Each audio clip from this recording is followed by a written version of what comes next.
Security kicked a black woman out of the airport, so she made all the flights stop. Jasmine Williams slumped into a chair in the JFK International Airport terminal, trying to hold back the tears that insisted on falling. Her hands trembled. As she stared at the boarding pass that should have taken her to Washington, D.C. 30 minutes ago, where she was supposed to present her research on safety flaws in aircraft fire prevention systems. That's when she felt a gentle hand on her shoulder. Turning around, she saw an elderly woman with white hair and a kind, understanding gaze.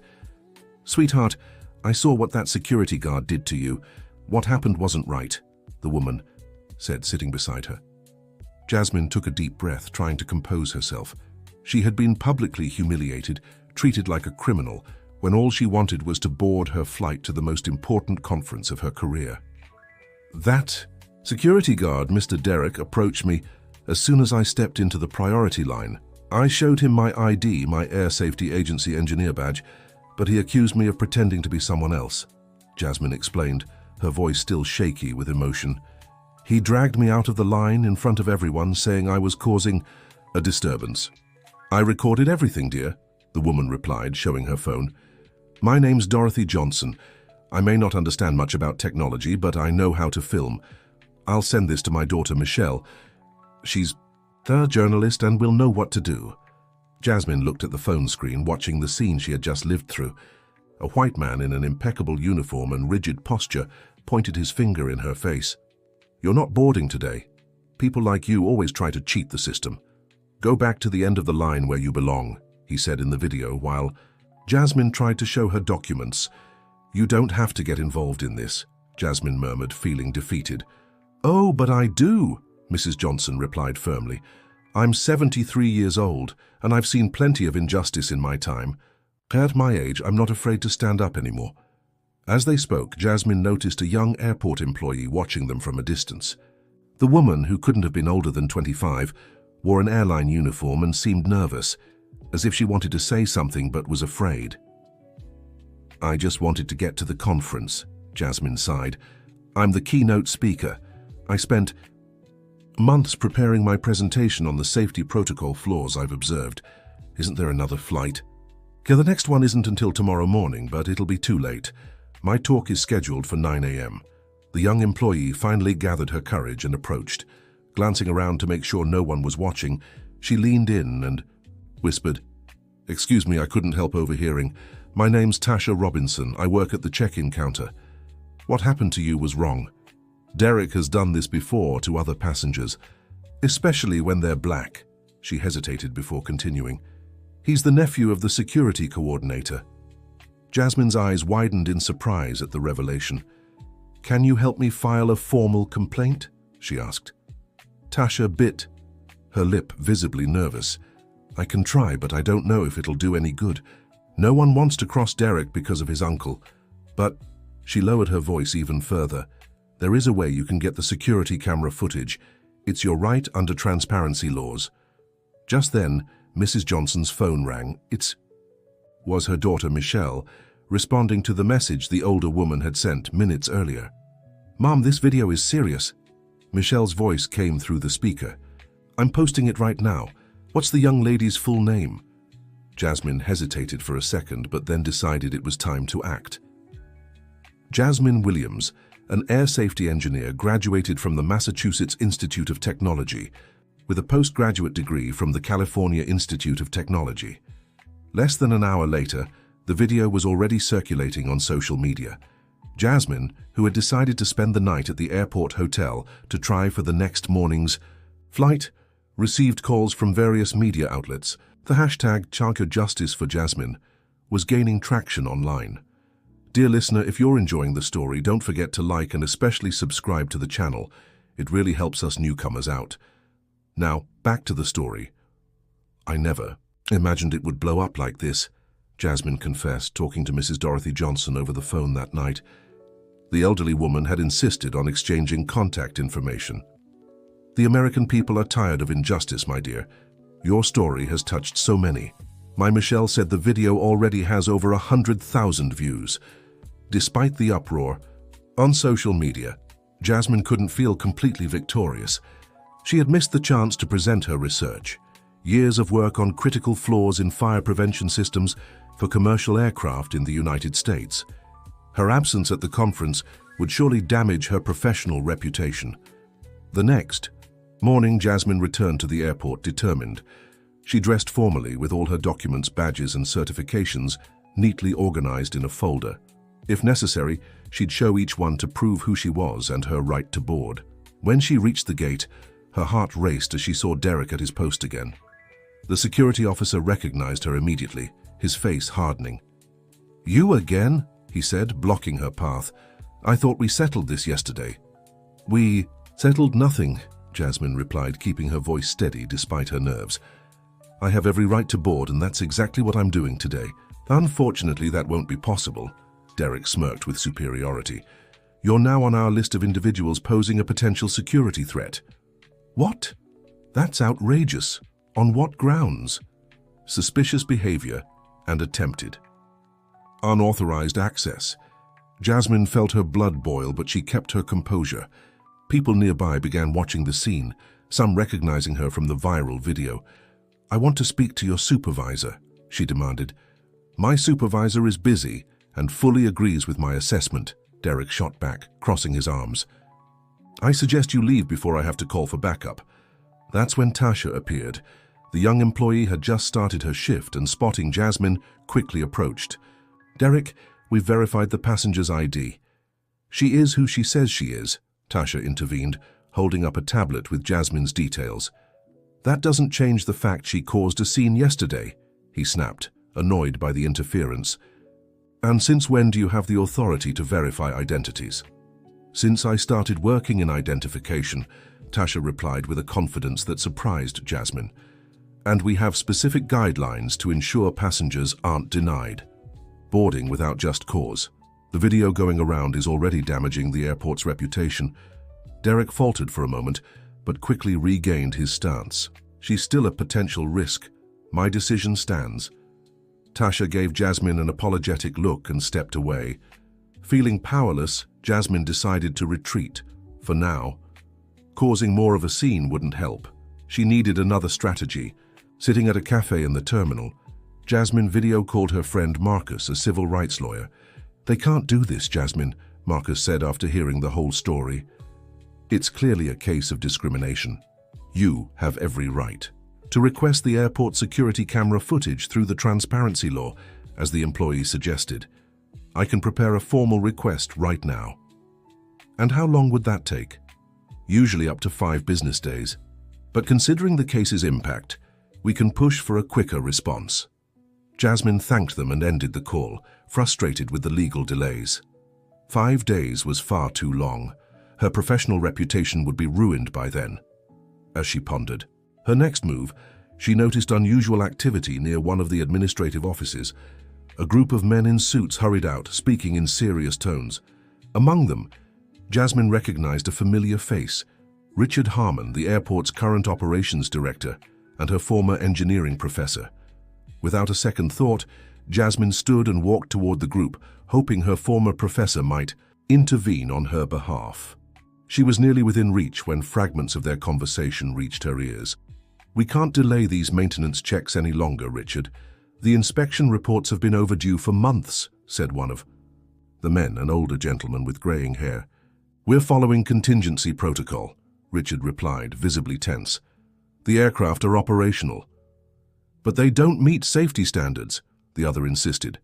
"If the FAA finds out we're operating with outdated fire prevention systems, we'll be fined millions." Richard motioned for his colleague to lower his voice. "No one will find out if we keep the inspection records updated as agreed. It's just a matter of—" That's when he noticed Jasmine standing just a few feet away. His eyes widened in recognition and surprise. "Jasmine? Jasmine Williams?" He stepped away from the group and approached her. "It's been so long. What are you doing here?" Jasmine took a deep breath, her mind racing over what she'd just heard.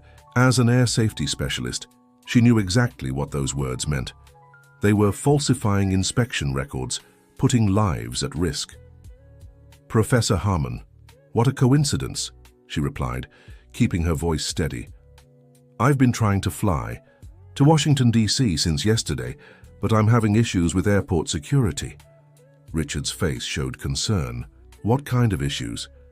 One of your security officers, Derek, stopped me from boarding yesterday and again today without any valid reason. Now I'm supposedly on a threat list. Richard seemed genuinely surprised. That doesn't make sense. You're one of the most respected professionals in the field. The video of the incident is circulating on social media, Jasmine continued. But that's not the most concerning part. Before she could mention the safety violations she'd overheard, she was interrupted by Derek's arrival, striding toward them with purpose.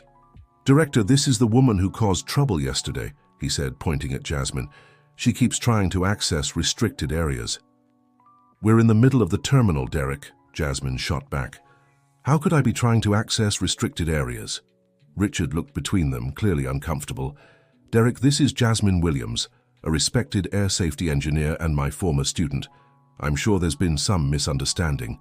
Sir, with all due respect, she tried to cut the boarding line yesterday, claiming to be an FAA employee but couldn't verify her identity," Derek insisted. "That's a lie," Jasmine protested. "I showed all my documents. The truth is, you didn't even look at them." People nearby had begun stopping to watch the argument. Some were taking photos with their phones, recognizing Jasmine from the viral video. Richard, realizing the situation could escalate and generate even more negative publicity, tried to calm things down. "Derek, please return to your post. I'll handle this personally," he ordered. When the security guard stepped away, Richard turned to Jasmine. "Come with me to my office. Let's resolve this civilly." Jasmine hesitated. On one hand, she wanted to immediately report what she'd heard about the failures in the fire prevention systems.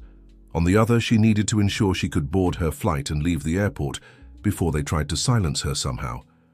"Of course, Professor," she finally agreed. "But first, I need to make a call."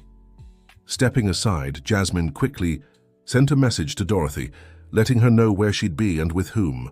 Then she sent another to Tasha, the young employee who had tried to help her. "I've uncovered something serious about safety flaws in the aircraft. I'm heading to Director Richard Harmon's office. If you don't hear from me in an hour, please contact journalist Michelle Johnson." Putting her phone away, Jasmine followed Richard through the administrative corridors of the airport, her mind racing.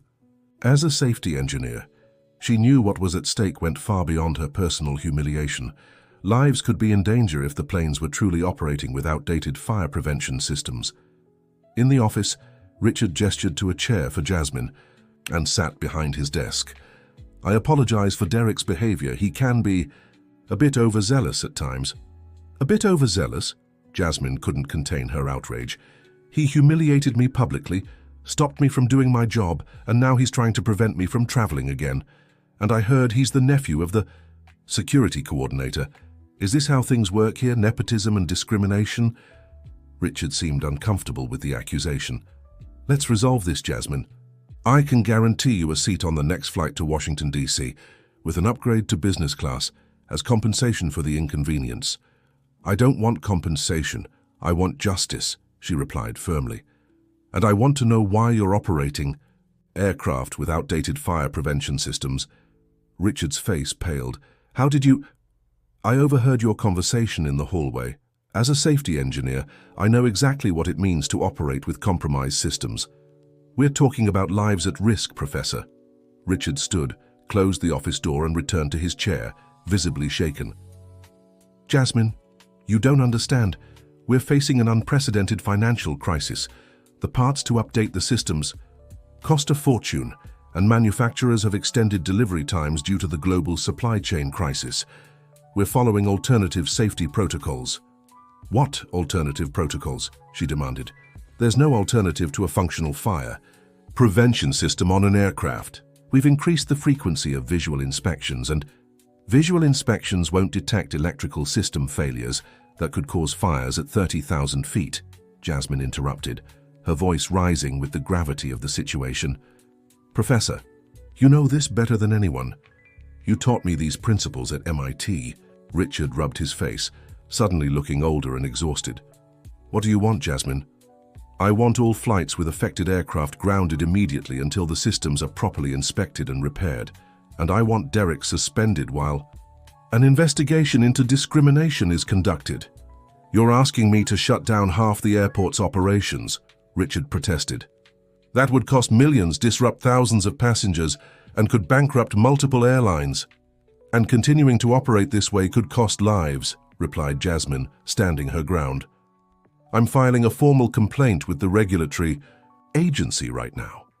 She reached for her phone, but Richard held out his hand, pleading, Wait, Jasmine, let's be reasonable. We can reach an agreement. What kind of agreement?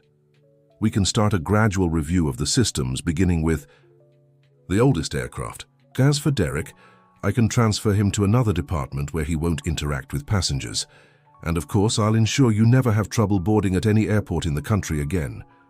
Jasmine looked at her former professor, the man she had admired so much during her years of training. How had he become someone willing to put profits above safety? No, Professor, I can't accept that. My duty as a safety engineer is to protect lives, not cover up negligence. I'm filing the complaint, and I'll make it public if necessary. You'd ruin my career? After everything I did for you in college? I'm not trying to ruin anyone, Jasmine replied firmly. I'm trying to prevent a tragedy. If you help me resolve this properly, I'll mention your voluntary cooperation in the report. At that moment, the office door swung open abruptly, and Derek walked in without knocking, followed by an older man Jasmine didn't recognize. Director, forgive the interruption, but I thought you should know this woman is stirring up outrage on social media with accusations of racism against our airport, Derek said, shooting a contemptuous look at Jasmine. The older man stepped forward. Richard, we need to contain this fire before it spreads further. We already have journalists calling the press office. Mr. Richardson, this is more complicated than it seems, Richard replied, clearly uncomfortable with the interruption. Jasmine is a respected air safety expert and she's threatening to file a complaint about alleged flaws in our safety systems, Derek cut in. I overheard part of the conversation. Jasmine realized the situation was escalating quickly. If they decided to stop her from leaving, she might lose her chance to file the complaint. Gentlemen, excuse me, she said, standing up, trying to appear calm. I have a flight to catch. You're not going anywhere until we resolve this, Mr. Richardson said, blocking the door. We have a reputation to protect.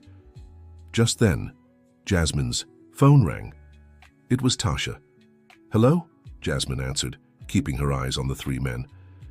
Jasmine, it's been an hour, and I haven't heard from you, Tasha's worried voice said. Is everything okay? I'm in Director Richard Harmon's office with him, Mr. Richardson, and Security Officer Derek, Jasmine replied, making sure everyone heard the names. They're preventing me from leaving after I uncovered serious flaws in the aircraft. Fire prevention systems. The three men's eyes widened, and Richard made a frantic gesture for her to hang up. I see, Tasha said. Dorothy Johnson and journalist Michelle are here with me. We're on our way now, and Michelle is already broadcasting. Live on social media, reporting your location. Thank you, Jasmine said, ending the call. Looking directly at the three men, she added, You have two choices. Either let me leave and do the right thing by grounding the affected aircraft for immediate inspection, or face an even bigger scandal than the one already brewing. Derek took a threatening step toward her, but Richard stopped him with a gesture. Jasmine, please be reasonable. We can't just ground all flights. I'm not asking you to ground all flights. I'm demanding you follow the safety protocols you were trained to uphold. Identify the aircraft with compromised systems and suspend only those until they are properly inspected and repaired. Mr. Richardson, who until then seemed unyielding, checked his phone and paled. Richard, the hashtag Justice for Jasmine, is among the top trending topics in the country. Now other discrimination complaints involving our security staff are surfacing. We need to take action. Derek grew increasingly agitated. This is outrageous. Are we listening to a woman who couldn't even prove who she really is? Enough, Derek, Richard snapped, finally losing his patience. You're only making things worse. At that moment, the door opened again, and Tasha walked in, accompanied by Dorothy and a younger woman Jasmine assumed was Michelle, the journalist. Jasmine, thank God you're all right, Dorothy exclaimed, rushing to hug her. We were so worried. Michelle, holding a phone pointed at the scene, stepped forward. We're live streaming to over 20,000 people right now, she announced. "Director, could you explain why aviation safety engineer Jasmine Williams is being prevented from leaving this office after discovering flaws in the aircraft fire prevention systems?" The atmosphere in the office shifted instantly. Richard, realizing the gravity of the situation, took a deep breath and made a decision. "No one is being prevented from leaving," he replied, trying to sound composed. "We were just discussing an action plan to review aircraft safety protocols, following engineer Williams' recommendations." Jasmine noticed the swift change in tone, but knew words wouldn't be enough. "What about the aircraft with already compromised fire prevention systems?" she asked, speaking directly to the camera. "Will they keep flying, putting lives at risk?" Mr. Richardson intervened, clearly trying to contain the damage. "We will immediately suspend flights for aircraft requiring urgent inspection as a precaution," he declared. "Passenger safety is our top priority." Derek couldn't contain his outrage. "You're giving in to this blackmail. This woman is destroying our reputation." His impulsive remark only worsened the situation, broadcast live to thousands of viewers. "I think you should leave, Derek," Richard said firmly, "and stay home until further notice." Furious, the security officer stormed out, slamming the door but not before shooting Jasmine a hateful glare. Richard turned back to the cameras, adopting a professional demeanor. "Dear passengers and the general public, as the operations director of JFK International Airport, I assure you all necessary measures will be taken to ensure the highest safety standards for our flights. Following the technical recommendations of engineer Jasmine Williams, a renowned aviation safety expert, we will immediately begin a full review of our protocols. Affected flights will be temporarily suspended for inspection, and passengers will be rebooked on other aircraft or provided full assistance." As Richard continued his improvised statement, Jasmine exchanged glances with Tasha, Dorothy, and Michelle. She had not only cleared her name, but potentially saved lives.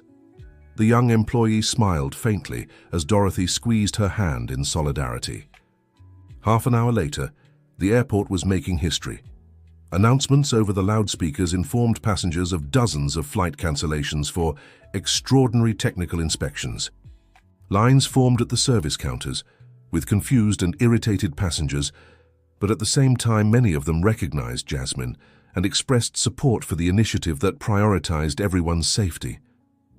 In an improvised meeting room, Jasmine met with Richard, representatives from the airlines and maintenance technicians. Using her expertise, she established clear criteria to identify which aircraft needed immediate inspection and which could continue operating under special monitoring. Dear listener, if you're enjoying the story, don't forget to like and especially subscribe to the channel. It really helps us who are just starting out. Now, back to the story. "I didn't expect to end my day like this," Jasmine commented to Mrs. Johnson as they watched the airport activity through the meeting room window. "I came to give a lecture and ended up halting all operations." "You did what was right, my dear," the elderly woman replied wisely. "Sometimes a single act of courage can change everything." Michelle, who had been documenting everything, approached them. "Jasmine, you're becoming a national symbol. People are sharing their own experiences with discrimination at airports. You've opened a door that's been closed for far too long." "That wasn't my intention," Jasmine answered, feeling the weight of responsibility. "I just wanted to be treated with respect and make sure people could travel safely." "Big changes rarely start with big intentions," Mrs. Johnson mused. "They start with ordinary people who simply refuse to accept the unacceptable." As night fell over the airport, Jasmine received an unexpected call. It was the organizer of the conference in Washington, D.C. "Dr. Williams, we've been following everything on TV," he said excitedly. "We've postponed your lecture to tomorrow afternoon. In fact, we'd like to make it the closing keynote, broadcast live nationwide. Your real-world experience has proven exactly what you've been warning about in your theoretical studies." Jasmine smiled, feeling a mix of exhaustion and fulfillment. "I'll be there," she replied simply. By the time she finally left the meeting room, it was well past midnight. The airport was quieter, with most affected passengers already rebooked on alternate flights or settled in hotels. Tasha, who had stayed beyond her shift to help, approached hesitantly. "Thank you for everything you did," Jasmine said sincerely. "No, thank you," the young woman replied. "I've worked here for 2 years and always been bothered by certain things, but I never had the courage to speak up." "Sometimes it's hard to be the first to say something," Jasmine acknowledged. "But now that we've started, we can't stop." The two exchanged contacts, promising to stay in touch. Jasmine was sure this young woman would play an important role in the change that was just beginning. As she walked to the airport hotel, accompanied by Mrs. Johnson, who had insisted on staying to make sure no one else bothered her, Jasmine reflected on how her life had changed in just 24 hours. What had begun as public humiliation had turned into an opportunity to right injustices and save lives. "What are you thinking about?" Mrs. Johnson asked, noticing her silence. "How things happen for a reason," Jasmine replied. "If that security officer hadn't stopped me from boarding yesterday, I never would have discovered the flaws in the fire prevention systems." "God works in mysterious ways, my dear," the elderly woman smiled. "But we also need people like you who won't stay silent in the face of injustice to help straighten those ways." That night, Jasmine fell asleep with the certainty that no matter what happened from then on, she had honored her commitment as an engineer and as a citizen. And that was worth more than any lecture or professional recognition. Dear listener, if you're enjoying the story, take a moment to like and especially subscribe to the channel. It helps us a lot as we're just starting out. Now continuing. The next morning, Jasmine woke up to her phone buzzing incessantly. Messages of support, interview requests, and even invitations to appear on TV shows flooded her social media. Her case had become a symbol of the fight against institutional racism and negligence in public safety. When she turned on the hotel room TV, she saw live footage from the airport. The news reported that 37 aircraft had been temporarily grounded after initial inspections revealed flaws in the fire prevention systems, exactly as she had warned. Her phone rang again. It was Richard Harmon. "Jasmine, we need to talk," he said, his voice tense. "The first inspection reports confirmed everything you said. 3 aircraft were at imminent risk of electrical system failure that could cause fires mid-flight." "I'm on my way," she replied simply. When she went down to the hotel lobby, Jasmine found Mrs. Johnson having breakfast. "Good morning, my heroine," the elderly woman greeted her cheerfully.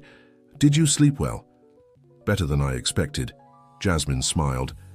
"But now the real work begins. I need to make sure every aircraft is properly inspected before they're cleared to fly again." "Go ahead. I'll be here rooting for you," Mrs. Johnson replied, squeezing her hand affectionately. When she arrived at the airport, Jasmine was met with a completely different reception. Employees greeted her respectfully, some even asking for photos. At the entrance to the administrative sector, Tasha was waiting for her. "Good morning, Dr. Williams." The young woman greeted her formally, though her smile was warm. "Director Richard is meeting with the administrative board and asked that you join them as soon as you arrived." "Thank you, Tasha, and please call me Jasmine." As she entered the meeting room, Jasmine immediately sensed the tension in the air. About 10 people, mostly men in suits, were seated around a large oval table. Richard stood to greet her. "Ladies and gentlemen, this is Dr. Jasmine Williams, air safety engineer," he introduced formally. "As you all know, it was thanks to her intervention that we uncovered the critical flaws in the fire prevention systems." The looks she received ranged from respect to barely disguised hostility. Mr. Richardson, whom she'd met the day before, seemed particularly uncomfortable. "Dr. Williams, thank you for coming," said an older man seated at the head of the table. "I'm Gerald Blackwell, chairman of the airport's administrative board. We're here to discuss next steps regarding this delicate situation." "Delicate is an understatement, Mr. Blackwell," Jasmine replied firmly. "We're talking about aircraft that could have suffered catastrophic failures mid-flight." "And we're deeply grateful for your discovery," interjected a middle-aged woman, the only other woman in the room besides Jasmine. "I'm Margaret Richardson, legal director. What we need to discuss now is how to proceed to ensure safety without causing unnecessary panic among passengers." "The panic is already here," commented another executive, pointing to a tablet where sensationalist headlines questioned the safety of all U.S. airlines. "Our stocks have dropped 15% since last night." "Ladies and gentlemen, with all due respect," Jasmine spoke up, We're talking about human lives, not fluctuations in the stock market. I know the financial losses are significant, but they would be incomparably greater if a tragedy had occurred. Gerald Blackwell watched her with renewed interest. You're absolutely right, Dr. Williams. That's why we'd like to invite you to lead the task force for aircraft inspection and compliance. The proposal took Jasmine by surprise. She hadn't expected an invitation. Rather, she'd anticipated an attempt to minimize her involvement. It would be a temporary collaboration, the chairman continued. With full technical autonomy and a team under your direct command, we believe your reputation and expertise are exactly what we need at this moment. And what about the discrimination incident that started all this? Jasmine pressed, refusing to let go of the equally important issue. An uncomfortable silence filled the room. It was Richard who finally responded. Derek Richardson has been suspended from his duties.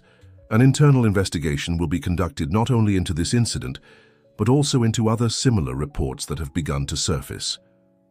Derek Richardson? Jasmine repeated, connecting the dots. Is he related to you, Mr. Richardson? The older executive shifted uncomfortably in his seat. My nephew, he admitted, but I assure you this will not influence the investigation. In fact, I'm recusing myself from any decisions related to the case. We appreciate your candor, Dr. Williams, Gerald interjected, and we recognize there are structural issues that need to be addressed. That's why, in addition to the technical task force, we'd like to establish an ethics and diversity committee, and we'd also like to invite you to contribute if you're willing. Jasmine considered the offer. Part of her wanted to simply file her formal complaint, return to her normal life and let the proper authorities handle the problem. But another part recognized the unique opportunity to drive real, lasting change from the inside. I'll lead the technical task force, she finally replied. But for the ethics committee, I suggest you bring in people with specific experience in diversity and inclusion. I can recommend a few names. Excellent, Gerald smiled, visibly relieved. When can you start? I already have, Jasmine said, firmly. I need to review the preliminary inspection reports from last night and establish standardized protocols for the next steps. When the meeting ended, Jasmine walked out accompanied by Richard, who seemed both grateful and embarrassed. Thank you for accepting, Jasmine, he said as they moved down the hallway. I know this wasn't what you had planned for this week. Certainly not, she agreed. But sometimes life puts us exactly where we need to be. Still, I want to personally apologize for what happened. Both for the treatment you received and for the safety protocol failures I should have overseen more closely. Jasmine looked at her former professor, seeing beyond the executive facade the man who had once inspired her to pursue a career in air safety. Professor Richard, we all make mistakes. What matters is how we respond to them. You're doing the right thing now, and that's what counts. As they turned the corner, they found Tasha waiting anxiously. The technical teams are ready in the main hangar, she informed them, and there are a few people who'd like to speak with Dr. Williams before she begins work. In the main terminal of the airport, Jasmine found Dorothy and Michelle, the journalist, chatting animatedly with an elegant woman she didn't recognize.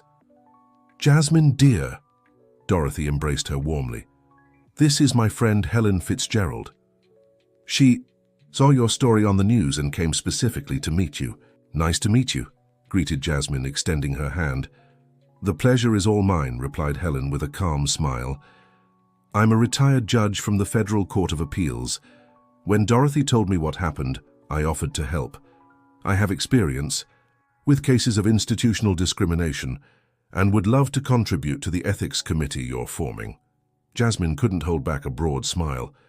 This was exactly the kind of expert she had suggested to the board. You'd be perfect for this. May I mention your name to the board president?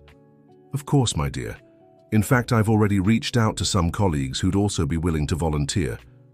We believe this is a crucial moment to set positive precedents.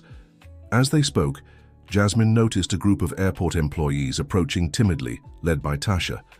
There were about 15 of them, from different departments, ages, and ethnic backgrounds. Dr. Williams, Tasha began, visibly nervous to speak for the group. We all followed what happened and, well, we wanted to thank you. Many of us have witnessed or experienced similar situations, but never had the courage or opportunity to speak up. An older man in a maintenance uniform stepped forward.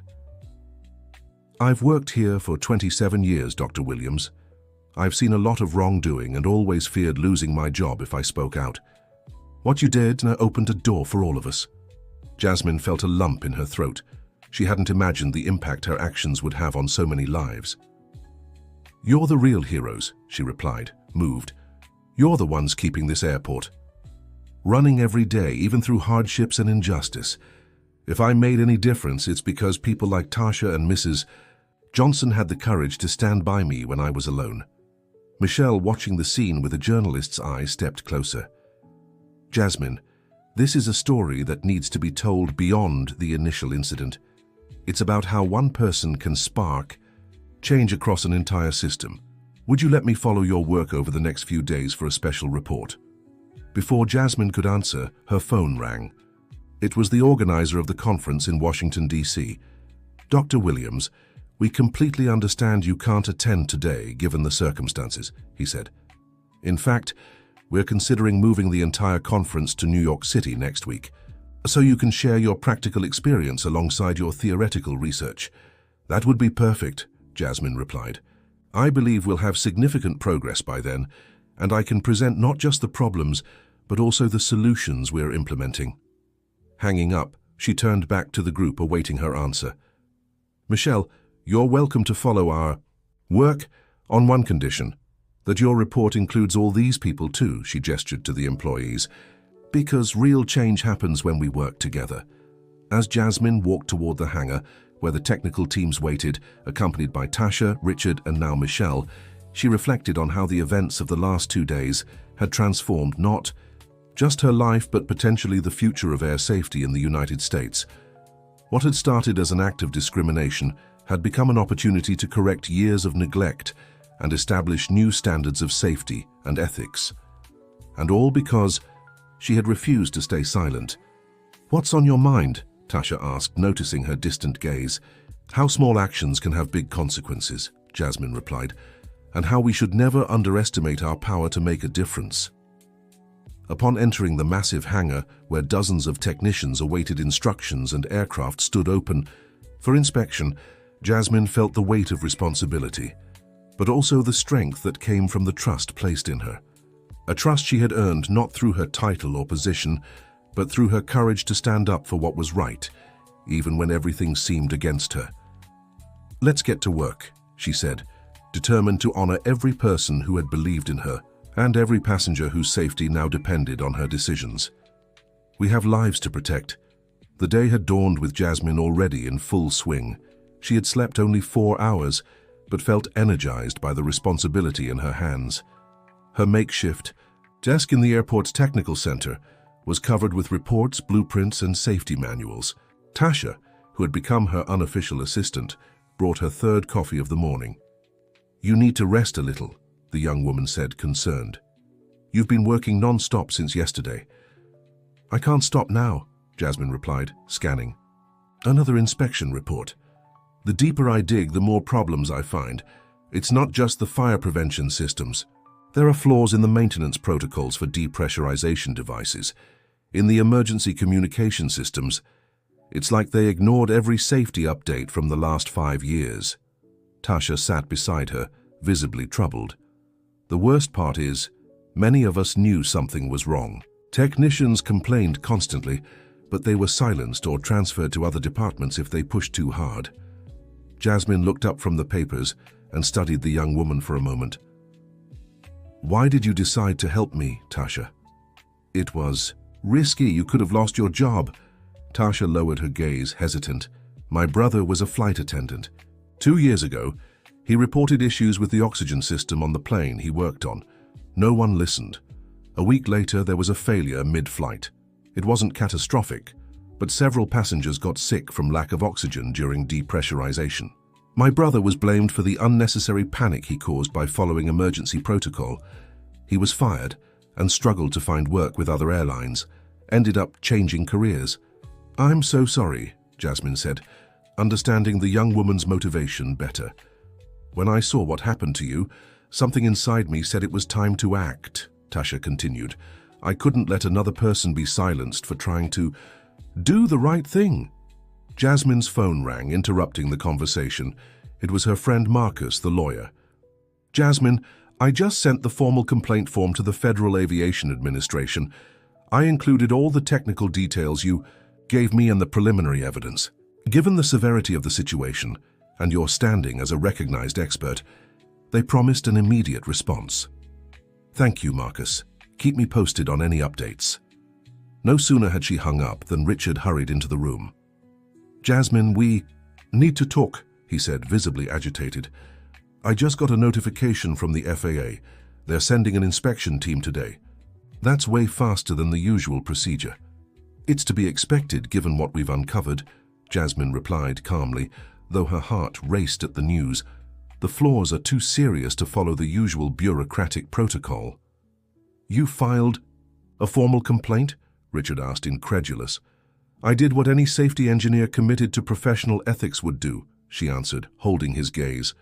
Or what you would have done years ago when you were still my professor and taught me about the importance of integrity in our profession. The remark hit Richard like a physical blow. He collapsed into a nearby chair, running his hands over his face. You're right. I lost my way, Jasmine. When I took this position 7 years ago, I promised to uphold the highest safety standards. Then came the budget cuts, the board's pressure for financial results, the pandemic that nearly broke the industry. We started postponing maintenance, extending inspection deadlines. At first, it was just small deviations from the ideal protocol. Then, he couldn't finish the sentence. Jasmine felt a mix of compassion and determination. Richard had been an important mentor, but that didn't justify the choices he'd made as a manager. There's still time to correct course, she said. Cooperate fully with the investigation. Be transparent. Use your influence to ensure all aircraft are properly inspected, even if it means more cancellations and short-term losses. Before Richard could respond, Jasmine's phone rang again. It was Marcus. You won't believe this, said the lawyer, his voice brimming with excitement. The FAA just issued a temporary suspension order for all operations at the airport until safety inspections are completed. This has never happened before in the history of U.S. civil aviation. Jasmine exchanged glances with Richard, who could hear the conversation on speakerphone. The operations director's face turned pale. The order is already being communicated to airlines, Marcus continued. Incoming flights will be diverted to other regional airports. Those that haven't taken off yet will be cancelled until further notice. When the call ended, a heavy silence filled the room. It was Tasha who finally broke it. What does this mean in practice? It means the country's largest airport will come to a complete standstill in the next few hours, Richard answered, his voice barely a whisper. Thousands of passengers affected, losses in the millions, international media coverage. And potentially lives saved, Jasmine added firmly. We can't forget what's at stake here. The airport's loudspeakers began announcing the first cancellations, and Richard's phone wouldn't stop ringing. Message notifications flooded the screen. The board is calling an emergency meeting, he said, standing up. Jasmine, I'd like you to attend. They'll want to understand exactly what's happening and why the FAA took such drastic action. I'll be there, she agreed. But first, I need to organize the technical teams.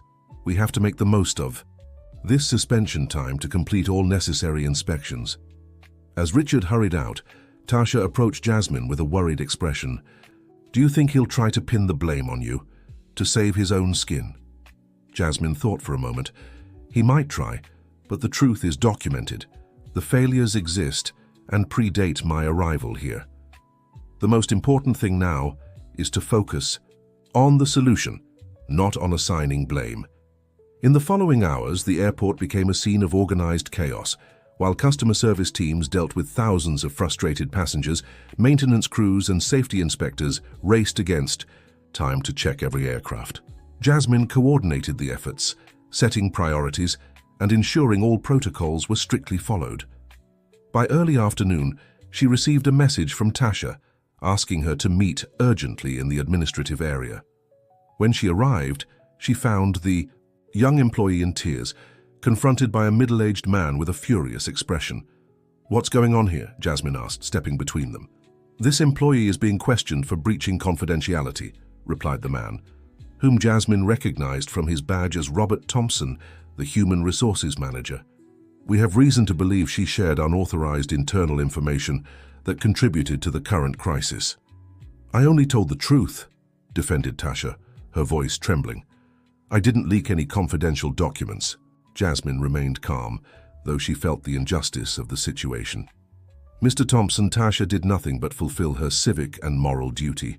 If it weren't for her, we might never have uncovered the critical flaws being confirmed hour after hour. She deserves praise, not threats." "That's not for you to decide, Dr. Williams," Robert shot back. "We have internal procedures to handle security matters, and this employee completely disregarded them. Procedures that clearly weren't working, since these flaws persisted for years without correction," Jasmine countered. "And I should remind you that any retaliation against whistleblowers is illegal under US law." The argument was heating up when they were interrupted by a commotion in the hallway. A group of employees approached, led by the older man from the maintenance team Jasmine had met the day before. "We heard Tasha was being questioned," he said, standing beside the young woman. "We're here to show our support." "She did nothing more than what any of us should have done long ago." "That's right," agreed a woman in a flight attendant's uniform. "We're tired of seeing problems swept under the rug. I've been reporting issues with the emergency communication system for over a year and nothing's been done."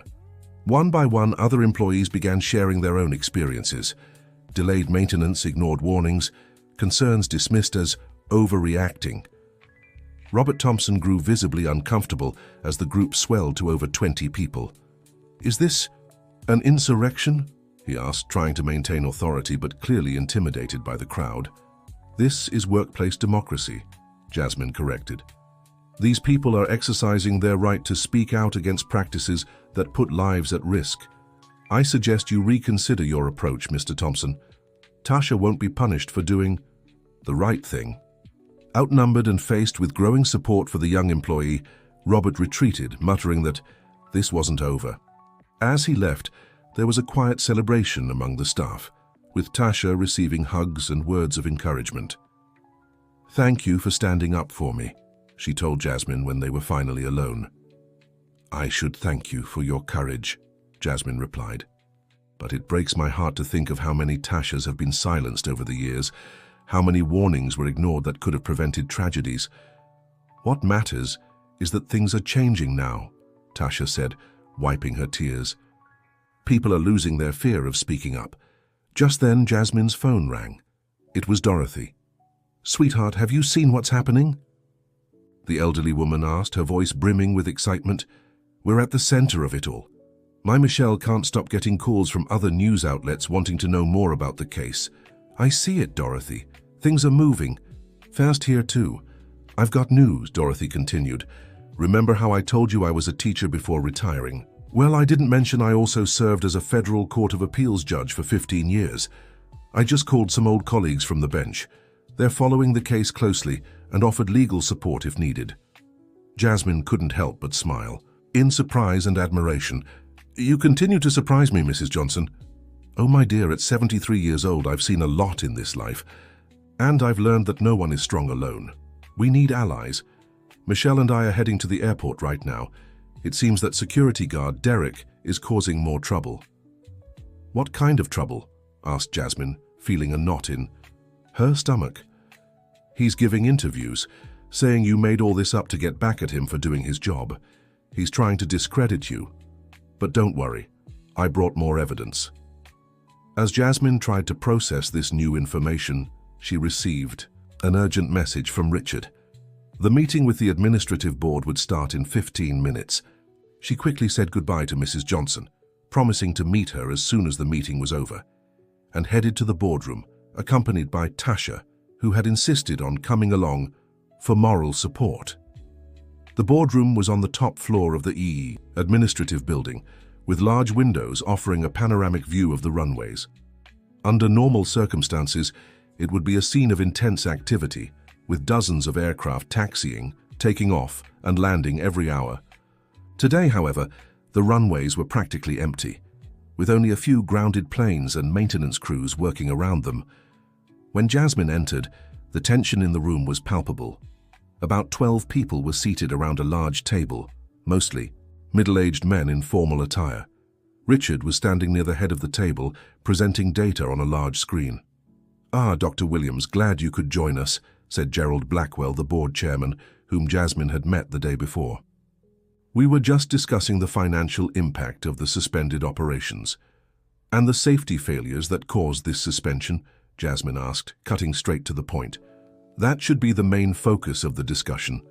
A heavy-set man with graying hair seated near Gerald let out an impatient sigh. "We understand there are technical issues, Dr. Williams. What we need now are practical solutions to minimize damage to the airport's reputation and the airline's finances. The technical issues, as you call them, are critical safety failures that could result in tragedies," Jasmine replied, keeping her voice steady. "And the practical solution is exactly what we're doing, rigorously inspecting all aircraft, correcting the faults we find, and implementing protocols to ensure this never happens again." "That could take days, maybe weeks," protested another board member.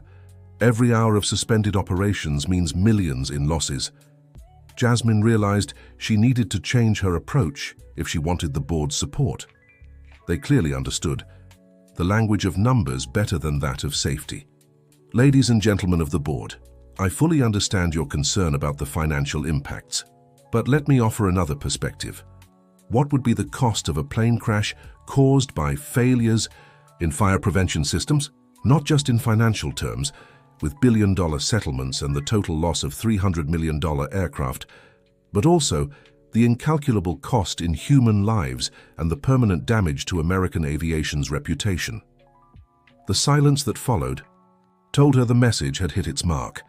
Gerald Blackwell cleared his throat before speaking. "Dr. Williams makes a valid point. We need to think long-term."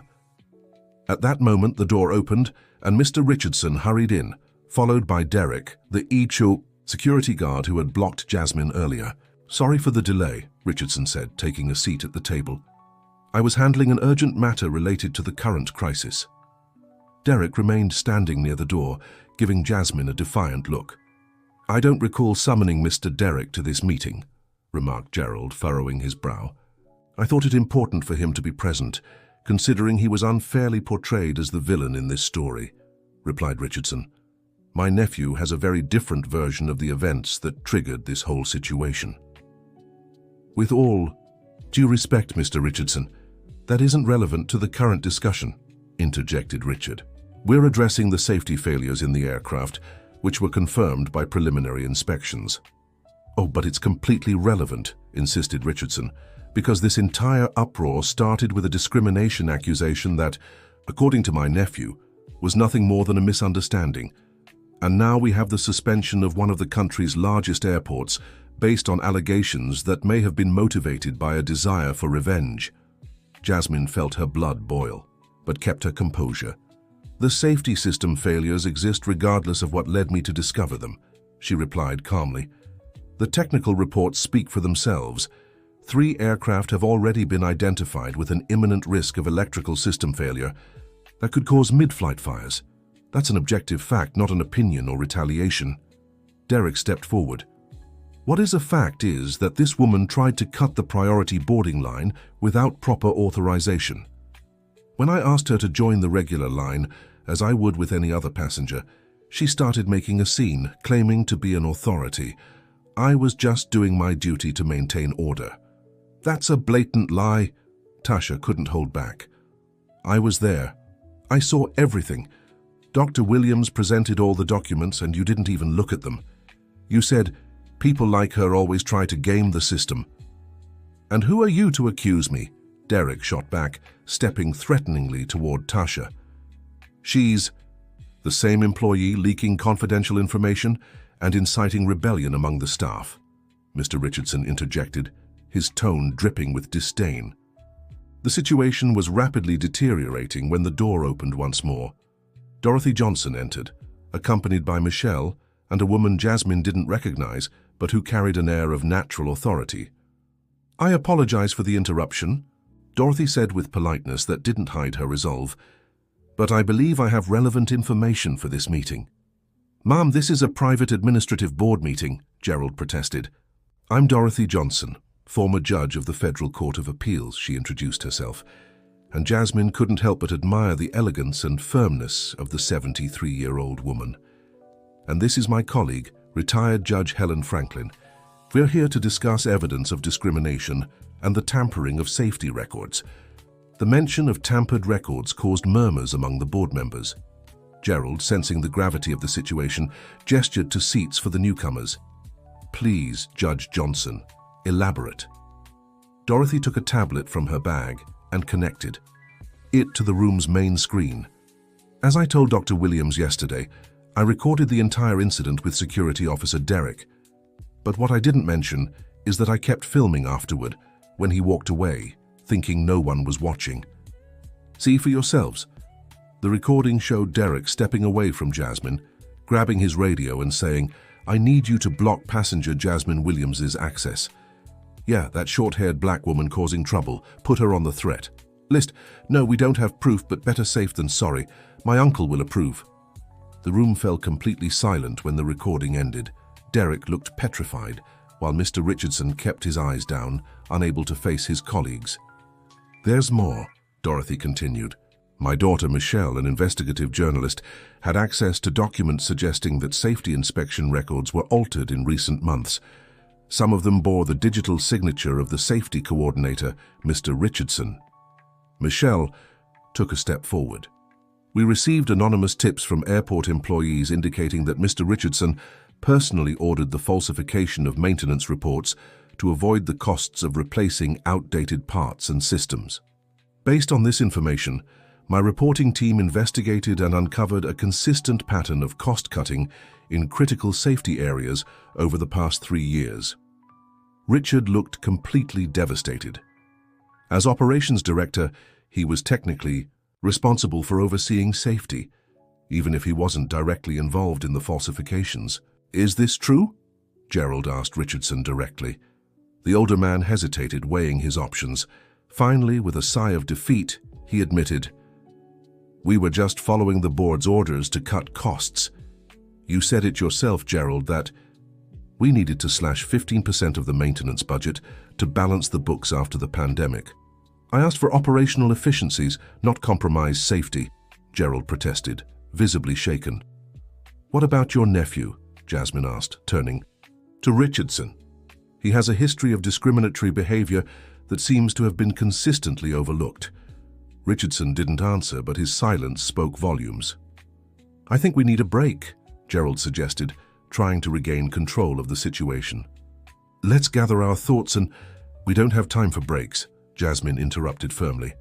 "While we speak, technical teams are working frantically to identify all the flaws before the FAA authorizes operations to resume. We need clear decisions now. First, the immediate suspension of Mr. Richardson and Derek until an independent investigation is completed.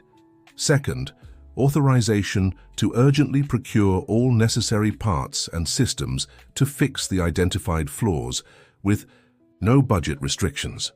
Third, implementation of a new whistleblower protocol to protect employees who report safety issues." The board members exchanged glances, some clearly reluctant, others nodding in agreement. This would cost a fortune. One of them began to protest. "Less than an accident with hundreds of casualties," Judge Helen interjected, speaking for the first time. "And certainly less than the lawsuits that would follow if it were proven the airport knew about the risks and did nothing to fix them." After several minutes of heated discussion among the board members, Gerald finally banged the table to restore order. "The board will vote on Dr. Williams's proposals," he announced. "But regardless of the outcome, I want to make it clear that I personally stand for safety and integrity. Mr. Richardson, you are temporarily relieved of your duties, as is your nephew. Richard, please take over as interim safety coordinator. Dear listener, if you're enjoying the story, take a moment to like and especially subscribe to the channel. It helps us a lot as we're just starting out." Now continuing. Richardson stood abruptly, his face red with indignation. "You can't do this to me. I've worked my whole life for this airport. and apparently compromised the safety of millions of passengers in the process. Gerald replied coldly. Be grateful we're only talking about administrative leave and not criminal charges. Yet, defeated, Richardson stormed out of the room, followed by Derek, who shot Jasmine one last hateful glare before slamming the door. In the hours that followed, Jasmine coordinated an unprecedented task force. Faisyan, with the board's authorization for the emergency purchase of parts and systems, helicopters were used to transport critical safety components from other airports and distribution centers. Technicians worked in continuous shifts, with teams rotating to ensure the work never stopped. Tasha, now officially assigned as Jasmine's assistant, showed extraordinary organizational skills, coordinating teams, managing resources, and making sure everyone had what they needed to do their jobs. Dorothy Johnson and Michelle stayed at the airport, documenting everything. The former judge's legal expertise proved invaluable, helping navigate complex aviation regulations and ensuring all actions were legally sound. By the end of the second day of suspended operations, Jasmine met with FAA inspectors to present a preliminary report. The atmosphere was serious, but also marked by mutual respect among professionals dedicated to safety. We've identified critical failures in 3 aircraft, which are already being corrected, Jasmine explained, displaying the data on the screens. Another 17 had less severe but still concerning issues, mainly in fire prevention systems and redundant electrical circuits. What about the falsified records? Asked the lead inspector. We're reconstructing the correct documentation based on current inspections, she replied. In some cases, we found parallel records kept by conscientious technicians who refused to participate in the fraud. They documented the issues in their personal files, even knowing the official reports would be altered. Impressive, the inspector remarked, both the extent of the negligence and the response to fix it. When the meeting ended, Jasmine was exhausted but satisfied with the progress. As she left the room, she found Richard waiting for her in the hallway. I spent all day thinking about how I let things get to this point, he said, his voice heavy with remorse. I was your professor, Jasmine. I taught you the importance of integrity in engineering, and look what I became. It's not too late to do the right thing, Professor, she replied gently. For you're helping now, and that matters. I need to tell you something, Richard continued, lowering his voice. Richardson didn't act alone. The board knew, at least in part, the cost-cutting goals were impossible to meet without compromising something. When I submitted reports showing safety would be affected, they told me to find creative solutions. Why are you telling me this now? Because I'm afraid once this blows over, they'll try to go back to their old ways. They'll pin all the blame on Richardson and me, make a few superficial changes to calm public opinion, and then gradually go back to prioritizing profits over safety. Jasmine considered the implications. If Richard was right, the problem ran deeper than it seemed. What do you suggest? A complete restructuring of the airport's safety governance, clear separation between financial and safety departments, with autonomy for technical leads, protected whistleblower channels, regular external audits. That would require a major cultural shift, Jasmine mused. Exactly, and it won't happen unless there's continuous pressure.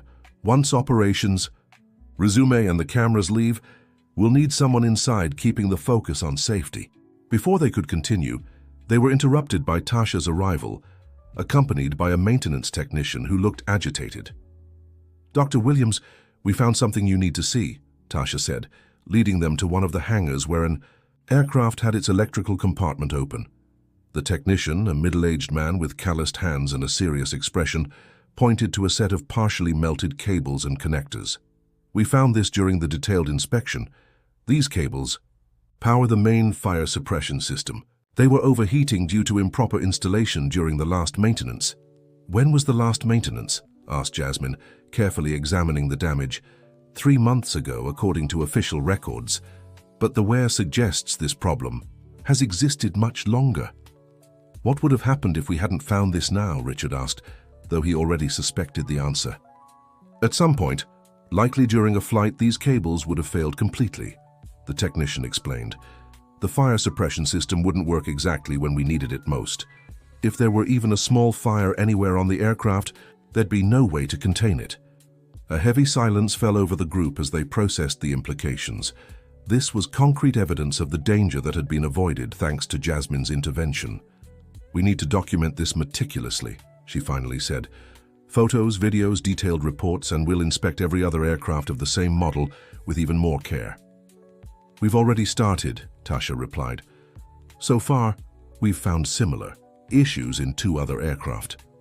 Back in the makeshift operations room, Jasmine updated the maps and diagrams showing the status of each aircraft. The bigger picture was becoming clearer, and it was alarming.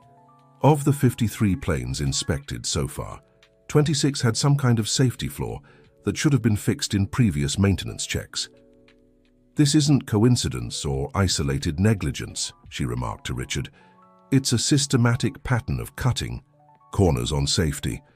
"I agree," he replied grimly. "And now I understand why Richardson was so desperate to discredit you. He must have realized you'd eventually uncover all of this." Dear listener, if you're enjoying the story, don't forget to like and especially subscribe to the channel. It really helps us newcomers out. Now back to the story. Jasmine's phone rang. It was Michelle, the journalist. "Jasmine, I just got information from sources inside the airport administration. Financial documents show that over the last 3 years, the airport saved roughly $75 million by cutting costs on safety inspections and preventive maintenance." "And where did that money go?" Jasmine asked, though she already suspected the answer.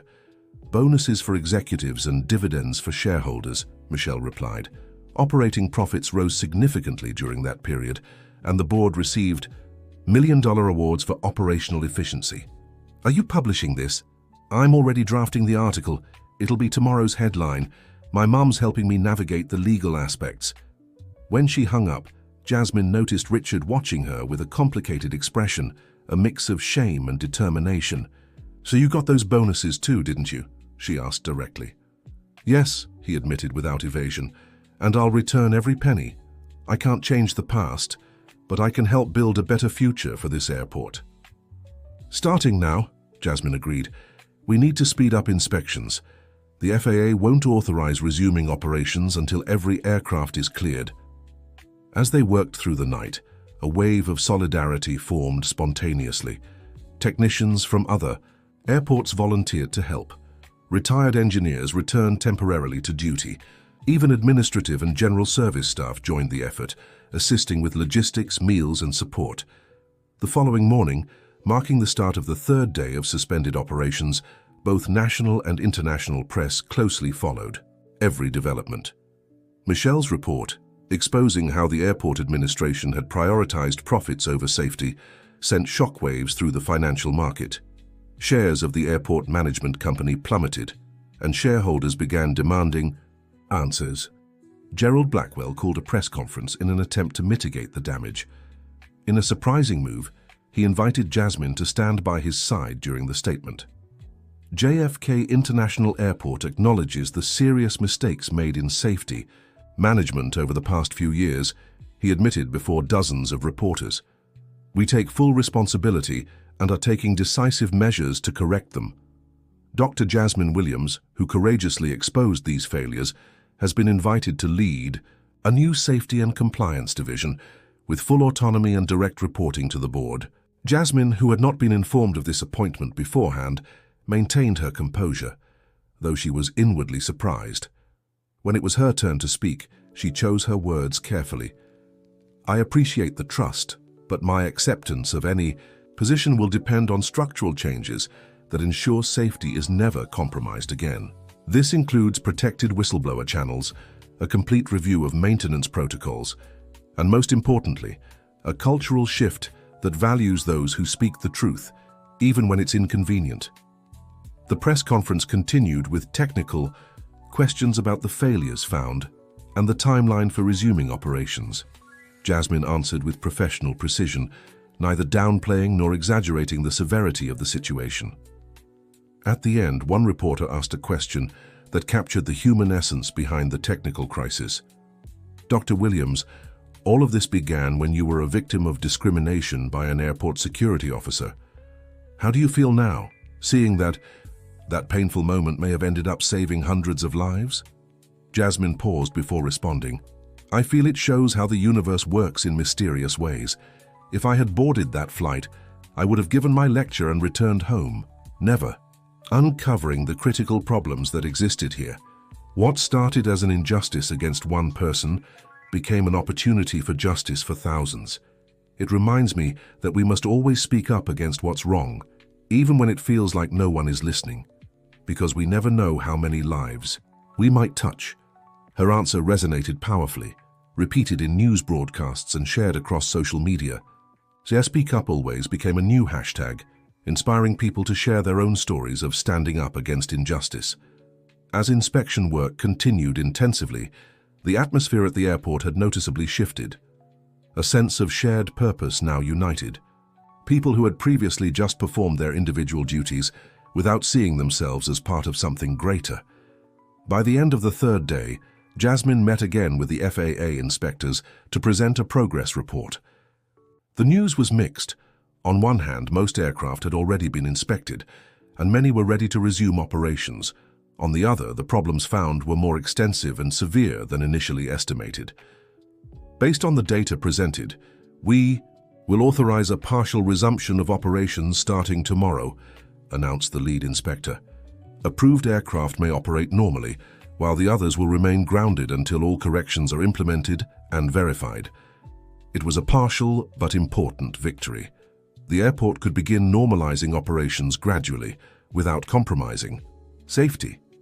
This is possible thanks to the tireless work of hundreds of dedicated professionals, Jasmine emphasized.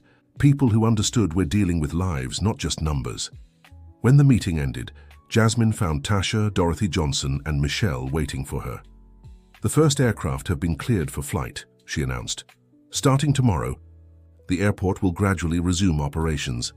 We did it, Tasha exclaimed, spontaneously hugging her. You did it, Dorothy corrected with a wise smile. I never doubted you for a second. And what happens now? Michelle asked, always thinking ahead. Now comes the hardest part, Jasmine replied. Keeping our commitment to safety when the spotlight fades. Changing an organizational culture is far more complex than fixing technical systems. But you won't be alone, Tasha assured her. We'll all be here. That night, as she walked through the nearly empty airport watching teams perform final inspections, Jasmine reflected on how her life had changed in just 3 days. What should have been a simple trip to deliver a lecture had turned into a mission to save lives and transform an entire system. The discrimination she had suffered, painful as it was, had opened doors to a transformation far greater than she could have imagined. The next morning, the airport had a different energy. Announcements over the speakers declared the first authorized flights since the suspension. Passengers, initially apprehensive, were relieved to hear about the rigorous inspections and safety measures in place. Jasmine watched it all from a privileged position. She had accepted the offer to temporarily lead the new Safety and Compliance Division on the condition that she could implement meaningful structural changes. Her first official act was establishing a legally protected whistleblower channel, allowing any employee to report safety concerns without fear of retaliation. The second was creating an Ethics and Diversity Committee, inviting Dorothy to chair it as an external consultant. Ready for your first day as director? Richard asked, joining her as they watched the first flight take off after the crisis. I don't feel like a director, Jasmine admitted. I feel like an engineer doing her job, making sure people reach their destinations safely. And you're doing it brilliantly, he smiled, a different smile than she'd seen in recent days, more genuine, less tense. You know, in all my years as a professor, you were one of the most promising students. Your combination of technical excellence and moral integrity always stood out. I'm glad you're here to show us the way back to principles I myself had lost over the years. Jasmine accepted the praise with a nod, sensing her former professor was finding his own path to redemption. Professor Richard, we all have our weaknesses and moments of failure. What matters is recognizing them and striving to do better. As they walked through the terminal, passengers and employees recognized Jasmine, some clapping discreetly, others simply nodding in gratitude. Her story had spread. inspiring others to speak out against injustices and negligence in their own workplaces. On an airport screen, Michelle's report showed footage of the intense inspections from the past few days, culminating in the clearance of the first aircraft. The headline read, "How a discrimination complaint exposed critical failures and saved." "Lives?" Tasha joined them, bringing coffee for everyone. "I just got some amazing news," she said excitedly. The board approved the creation of an internship and training program for young people from underrepresented communities in aviation. I'll coordinate the project as part of the new diversity committee. "That's wonderful, Tasha," exclaimed Jasmine, genuinely happy for the young woman who had helped her so much. "You'll be perfect for this." "And it's just the beginning," added Richard. The board seems to have finally understood that diversity isn't just about image, it's about safety and innovation. Different perspectives help us spot problems that might go unnoticed in homogeneous environments. Continuing their walk through the airport, they reached the main hall, where a small ceremony was being organized. Gerald Blackwell, accompanied by representatives from the FAA, was preparing to make an official announcement about the partial resumption of operations. "Dr. Williams, we'd like you to join us," invited Gerald. The ceremony was simple, but meaningful.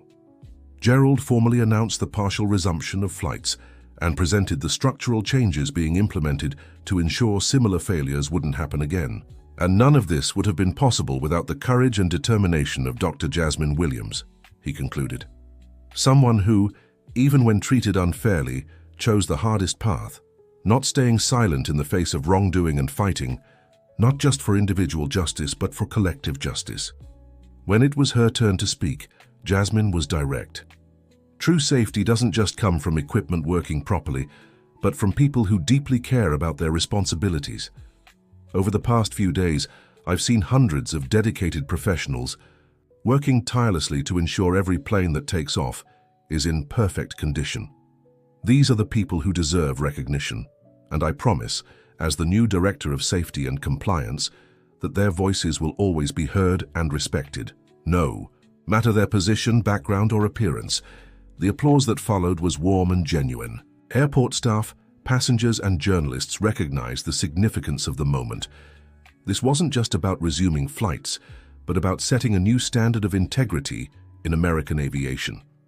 After the ceremony, while giving final interviews about next steps, Jasmine was surprised by a call from the organizer of the conference in Washington, D.C., the one she was originally supposed to attend. "Dr. Williams, we've been following everything in the news," said the organizer. "We'd like to invite you to be the keynote speaker at the conference's closing session, which we've extended to include a panel on ethics and safety in engineering." "I'd be honored," Jasmine replied. "I certainly have much more to share now than I did just 4 days ago."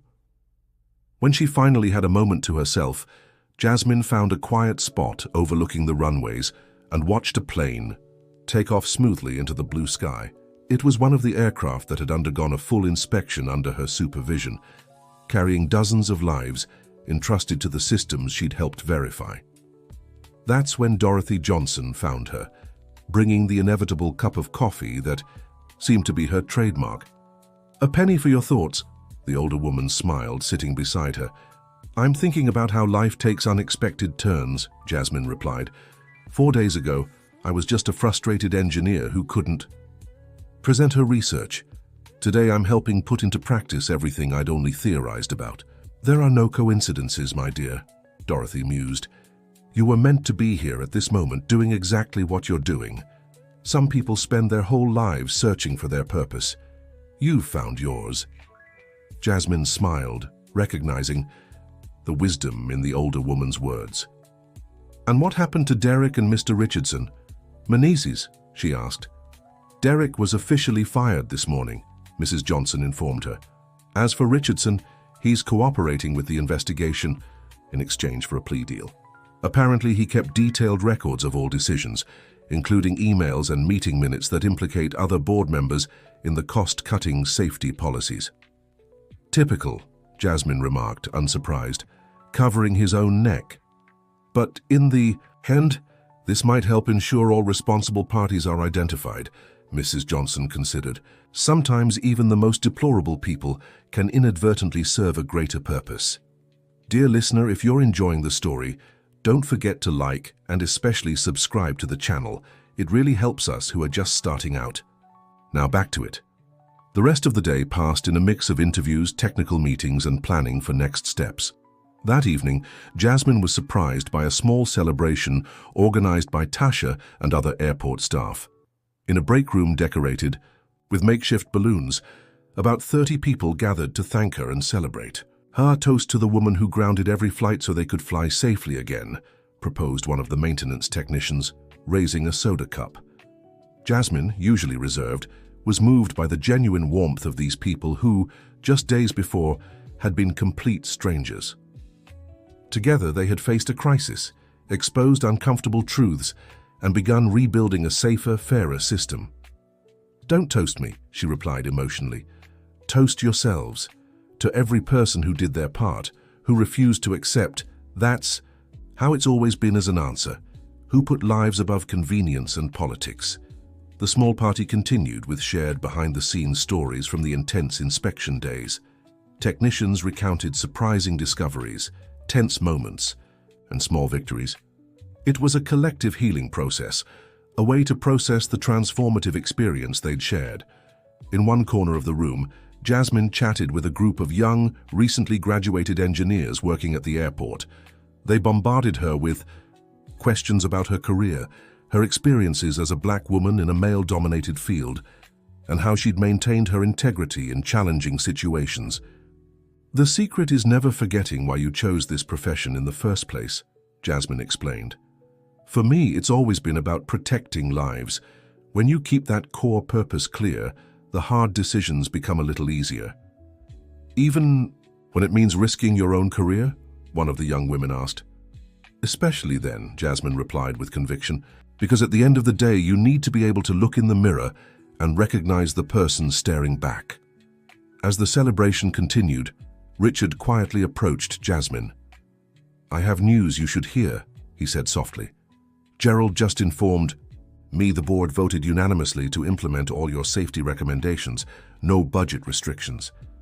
"That's surprising," Jasmine admitted, genuinely impressed by the swift decision. "Not really when you consider what's at stake," Richard mused. "Company stocks have dropped 34% since the story broke. Their reputation is in shambles. They've finally realized safety isn't an expense. It's an investment. I hope the lesson lasts." "It will, as long as there are people like you ensuring it," Richard said meaningfully. "The board also approved your permanent appointment as Director of Safety and Compliance, with full autonomy and a dedicated budget." For a moment, Jasmine was speechless. She hadn't seriously considered the possibility of staying at the airport after the immediate crisis. Her life, her apartment, her routine, everything was in Cambridge, where she worked as an independent consultant. "I need to think about it," she finally replied. "Of course, no rush," Richard assured her. "But personally, I can't think of anyone better for the position." Later, as the small gathering began to wind down, Jasmine found a moment to speak with Dorothy Johnson, sharing the offer she'd received. "And what will you do?" the elderly woman asked, her wise eyes studying Jasmine's face. "I don't know," Jasmine admitted honestly. "It would be a big change. I'd have to move to New York City, establish a new routine, and continue the work you started here," Dorothy added. "Work that's already saving lives. It's tempting," Jasmine confessed, "to put into practice what I've always advocated in theory, to build a safety system that could become a national benchmark, to work with people like Tasha who have so much potential." "Sounds like you've already made your decision," the older woman smiled. "Your heart knows the answer, even if your mind is still weighing the pros and cons." Jasmine smiled, acknowledging the truth in Dorothy's words. "How did you become so wise?" "By living long, making plenty of mistakes and learning from each one," she replied simply. "And by recognizing when the universe offers an opportunity that aligns perfectly with my purpose." The next day, more flights were cleared for takeoff, and the airport gradually began returning to normal. Passengers who had been stranded for days finally boarded their flights, many expressing gratitude for the prioritization of safety despite the inconveniences. At a final press conference before leaving to deliver her lecture in Washington, D.C., Jasmine announced her decision. "I've accepted the invitation to permanently lead the Safety and Compliance Division at JFK International Airport. This decision wasn't made lightly, but with a deep understanding of the responsibility it entails. My commitment is to ensure that what happened here these past days isn't just a temporary fix, but the beginning of lasting change in American aviation safety culture." Journalists bombarded her with questions about her plans, methodologies, and expectations. Jasmine answered with the same technical precision and moral integrity that defined her. "Last question," the press secretary announced after nearly an hour. A reporter from a small online outlet raised his hand. "Dr. Williams, many are calling you a hero. How do you feel about that?" Jasmine paused before responding. "I don't see myself as a hero. I saw a problem and did what any engineer committed to professional ethics would do. Real heroism lies in ordinary people who choose to do the right thing every day, even when no one's watching. The technicians who worked through the night checking systems, the employee who risked her job to help me, the elderly woman who wasn't afraid to film an injustice.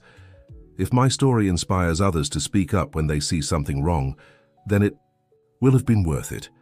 Because safety isn't one person's responsibility, it's a collective commitment."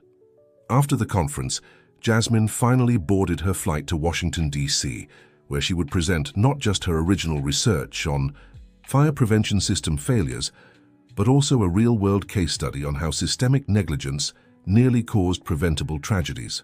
As the plane took off, she looked out the window at the airport that had unexpectedly become her new workplace. She thought about how a simple trip had turned into a journey of personal and institutional transformation, how an act of discrimination had revealed much deeper systemic flaws, how her refusal to stay silent had potentially saved countless lives. The captain made a welcome announcement, informing them that the flight had undergone enhanced safety inspections before takeoff, a new procedure implemented on all flights departing from JFK International Airport. Several passengers applauded, and Jasmine smiled faintly, recognizing the tangible impact of her work. Beside her sat a little girl of about 10, traveling with her mother. The girl watched her curiously. "I saw you on TV," she finally said. "You're the woman who stopped the planes to fix everything." Jasmine smiled. "Yes, that's me. When I grow up, I want to be like you," the little girl declared with childlike conviction. "I want to fix things and help people." "I'm sure you'll be amazing," Jasmine replied, touched by the simplicity and depth of the girl's wish. Looking out the window at the blue sky and white clouds, Jasmine felt a peace she hadn't known in days. She had made a difference, and she would keep making one day at a time, one system at a time, one saved life at a time, and it had all started because she refused to accept being treated as less than she was. Upon returning from Washington, D.C., where her speech had been met with a standing ovation, Jasmine found the airport in the midst of transformation. Half the flights had already resumed, with strict safety protocols she had helped implement. Her phone rang as soon as she stepped into the arrivals hall. "Dr. Williams, welcome back," came Gerald Blackwell's voice. "The board has called an emergency meeting for tomorrow at 9 a.m. Your presence is essential. Can we count on you?" "I'll be there," Jasmine replied simply, intrigued by the formal tone and urgency of the invitation. As she walked through the terminal, she noticed subtle but significant changes. New posters informed passengers of their right to report any incidents of discrimination or mistreatment. Staff wore new pins that read, "Safety and respect our commitment." Passengers were treated with renewed attentiveness by the entire team. Tasha was waiting for her at the exit with a warm smile. "How was the presentation in Washington, D.C.? "Transformative," Jasmine answered. What started as a technical talk on fire prevention systems turned into a national debate on ethics, safety, and the human cost of corporate negligence. Experts across the country are mobilizing to review safety protocols at other airports. "That's incredible. Your work is inspiring nationwide change." "Our work, Tasha," Jasmine corrected. "None of this would have been possible without you and so many others who risked their jobs to do the right thing." As they walked toward the administrative area, Tasha updated her on recent developments. The internal investigation revealed more than we imagined. The maintenance cuts weren't just in fire prevention systems, they affected nearly every safety protocol not visible to passengers. Any internal repercussions? 3 directors resigned before they could even be officially investigated. The system is now undergoing an independent, external audit. "What about Derek?" Jasmine asked, remembering the security officer who had humiliated her. "He's suspended, with reduced pay awaiting a final decision," Tasha explained. "Surprisingly, he requested a meeting with you tomorrow before the board meeting." Jasmine stopped, surprised by this. "He wants to talk to me? Why?" He didn't say specifically, but mentioned something about acknowledging mistakes. Jasmine thought for a moment. Part of her wanted to refuse the meeting, to keep her distance from the man who had caused her so much humiliation and pain. But another part, perhaps the wiser one, recognized the importance of closing that chapter properly. "I'll agree to meet him, but not alone. I'd like Mrs. Dorothy to be there." "She already offered," Tasha smiled, said she wouldn't miss it for anything. That night, Jasmine stayed at the same airport hotel, reviewing reports and documents in preparation for the board meeting. Her expectations were cautious. Though many positive changes were underway, she knew powerful financial interests were at stake. There was a real possibility that once the immediate crisis passed, the board might try to roll back some of the costlier measures. The next morning, she woke early and met Mrs. Dorothy for breakfast. "Nervous, dear?" the older woman asked, noticing how Jasmine absently stirred her coffee. "A little," she admitted.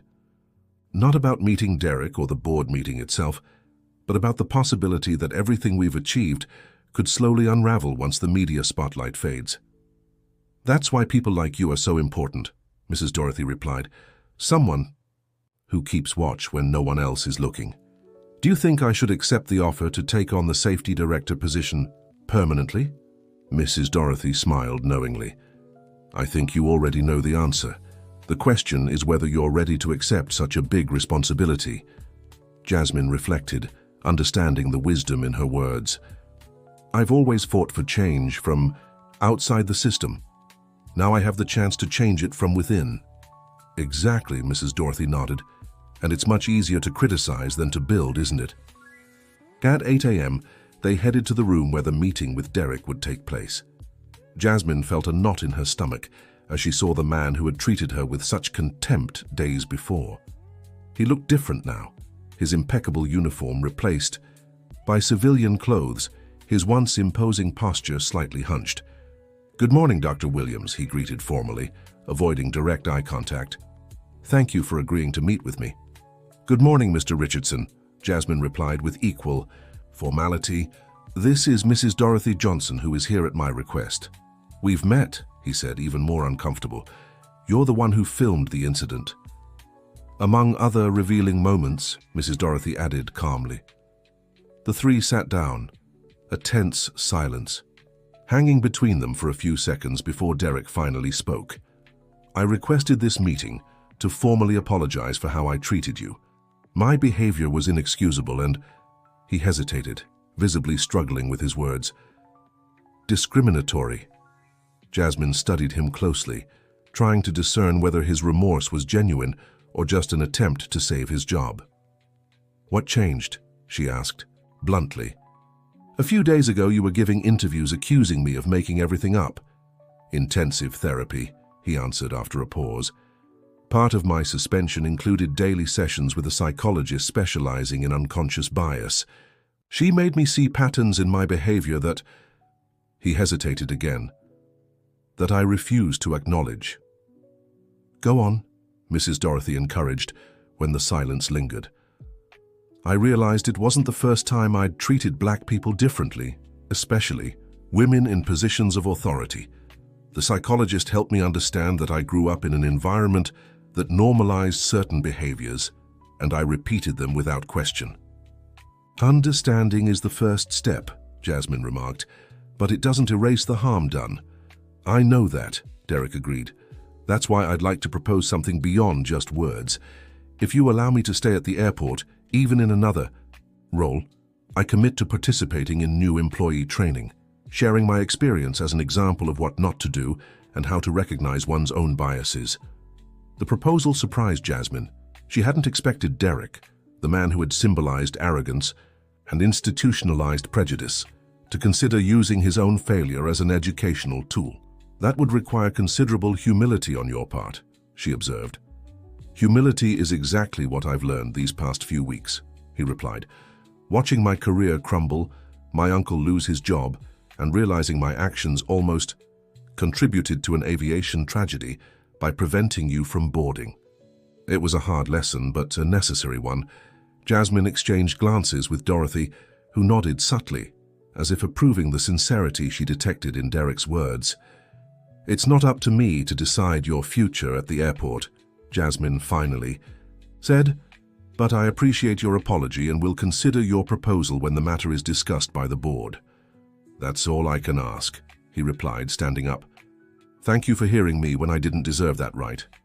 When Derek left, Dorothy smiled at Jasmine. What did you think? The older woman asked. Surprisingly sincere, Jasmine admitted. I never expected to see that side of him. People can change when faced with the consequences of their actions, Dorothy reflected. Not always, but sometimes. Enough to deserve a second chance. That depends on what he does with it, the older woman replied wisely. But offering that possibility might be part of the cultural change you want to implement here, transforming even the most resistant. With that thought in mind, Jasmine headed to the administrative boardroom. The space was formally decorated, with a dark oval wooden table surrounded by executive leather chairs. Screens displayed performance graphs and operational statistics. It was the heart of the airport's corporate power. Gerald Blackwell was the first to greet her. Dr. Williams, thank you for coming. Dorothy, we didn't expect your presence, but you're certainly welcome. Dr. Williams requested my accompaniment for moral support and informal consultation, the older woman explained with the natural authority of someone who'd spent decades in the courts. Given my legal experience, I believe I can contribute to the discussion. Certainly, Gerald agreed, not wanting to antagonize a former federal judge whose media presence had been constant in recent days. The other board members gradually arrived. Jasmine recognized some from the previous meeting, but also noticed new faces. When everyone was present, Gerald formally opened the session. Ladies and gentlemen of the board, I've called this extraordinary meeting to discuss next steps following the unprecedented crisis we've faced. As you all know, inspections revealed critical safety failures that could have resulted in tragedies. Thanks to Dr. Jasmine Williams's timely intervention, we corrected these issues before the worst could happen. I've invited her today as a technical consultant to help us establish an action plan ensuring similar situations don't recur. One of the older board members, whom Jasmine didn't know, cleared his throat before speaking. Before we proceed, I'd like to express my concern about the narrative being constructed. There seems to be an attempt to pin decades of operational practices on a few specific individuals, when we're really talking about standard industry procedures. Standard procedures that put lives at risk, Jasmine calmly countered.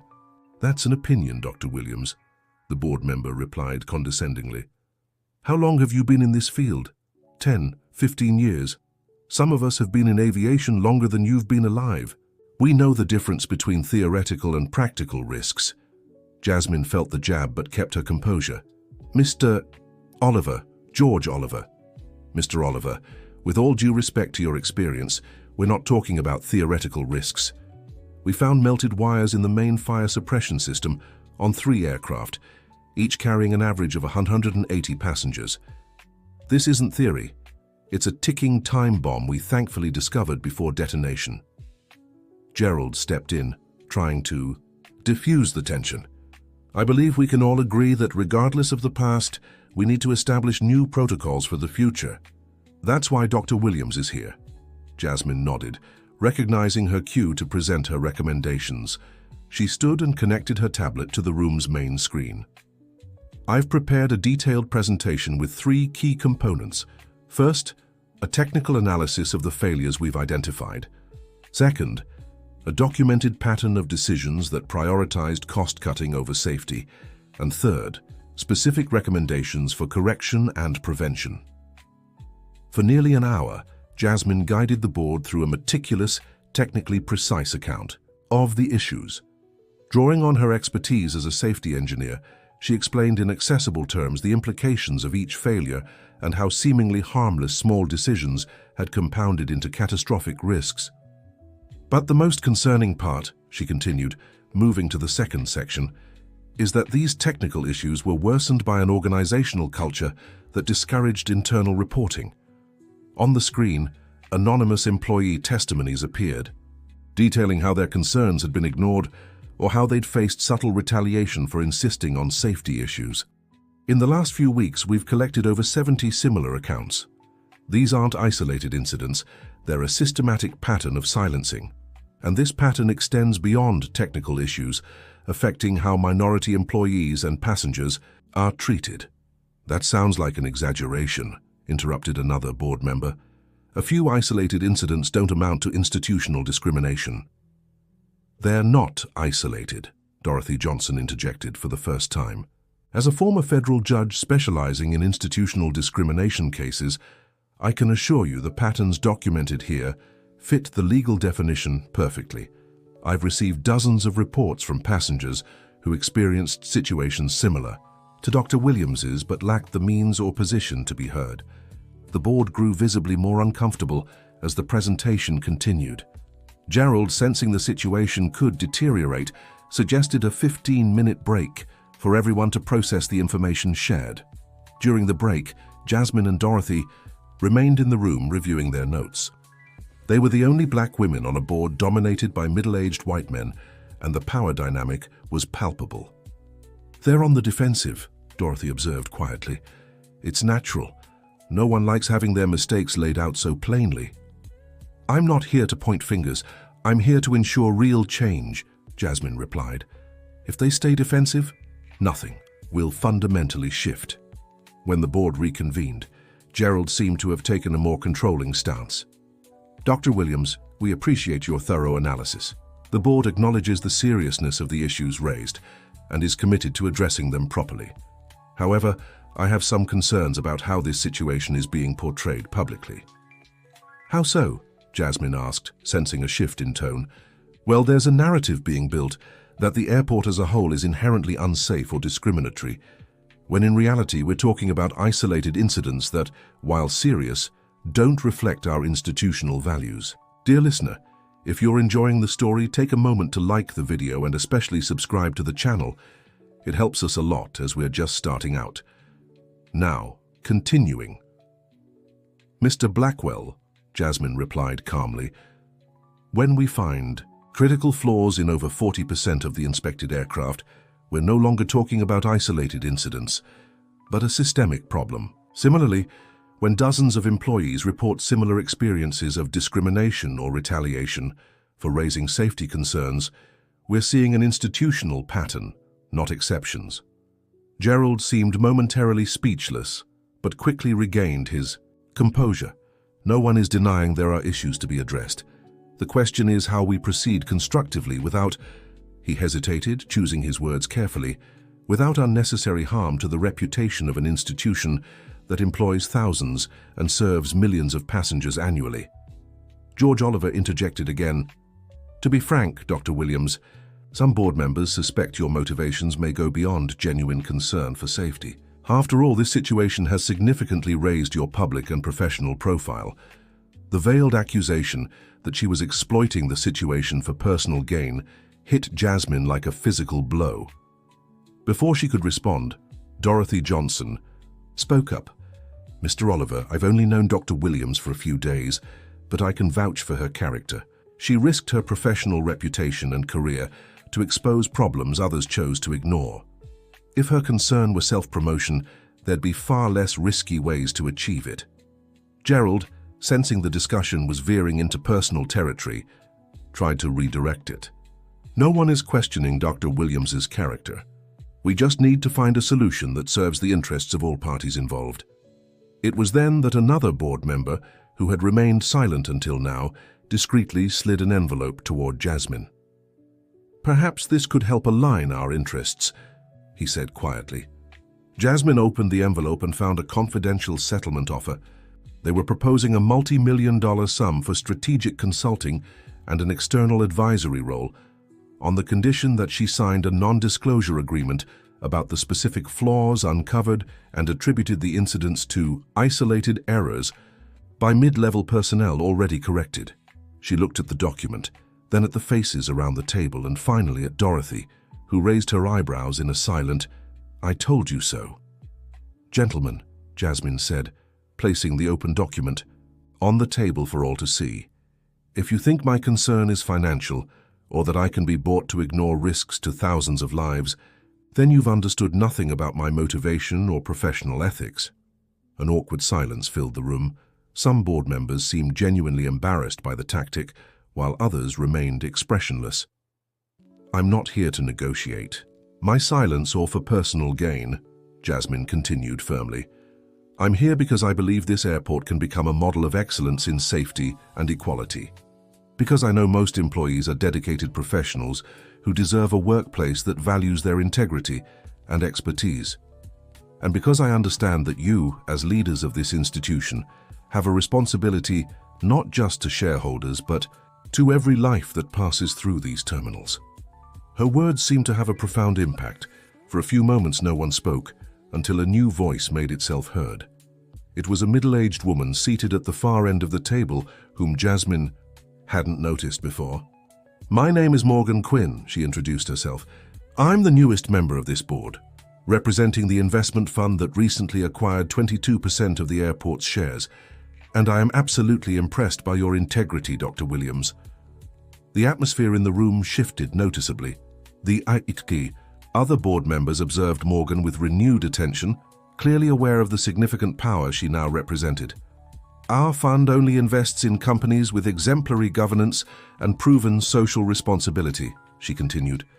"We were deeply concerned by recent events, to the point of considering divesting our position. However, we see in this crisis an extraordinary opportunity for transformation." Marcus, sensing the shift in power dynamics, quickly intervened.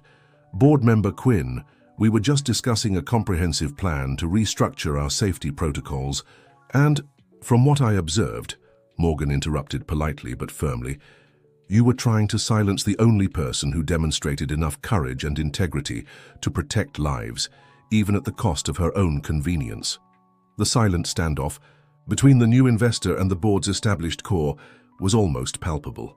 Finally, Morgan addressed Jasmine directly. "Dr. Williams, our analysis of recent events suggests that the necessary changes at this airport go far beyond isolated technical adjustments. We need a cultural transformation, starting with leadership. I'd like to formally propose that you chair a new Safety, Ethics and Diversity Committee with operational and budgetary autonomy, reporting directly to the board." The proposal was bold and went far beyond what Jasmine had imagined possible.